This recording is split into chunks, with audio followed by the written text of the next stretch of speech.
আর আমি যেটা বলতে চাই সেটা হচ্ছে যে তোমাদের যখন সিচুয়েশন দিয়ে প্রশ্ন করা হবে, যে ক্লাস সিচুয়েশন একটা বলা হলো যে এইরকম হচ্ছে তুমি কি করবে, তো তোমাদের উত্তরটা থাকবে ছাত্র দরদি।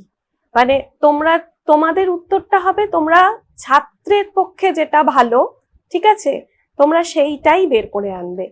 হ্যাঁ, যেমন ধরো কোনো ছাত্র তোমাদের অপমানসূচক কিছু একটা কথা বললো, তখন তুমি কখনোই বলবে না যে ওকে মারবো ধরবো, ওইসব নয়। মানে ওকে বোঝাতে হবে, ওকে ওর ভুলটা, মানে ছাত্র দরদি তোমার দৃষ্টিভঙ্গিটা এরকম থাকবে তোমাদের সকলে। সিচুয়েশনটা যখন হবে, সিচুয়েশনটা ট্যাকল করে তোমরা যখন বেরিয়ে আসছো, আলটিমেট তার ফলটা হবে ইতিবাচক।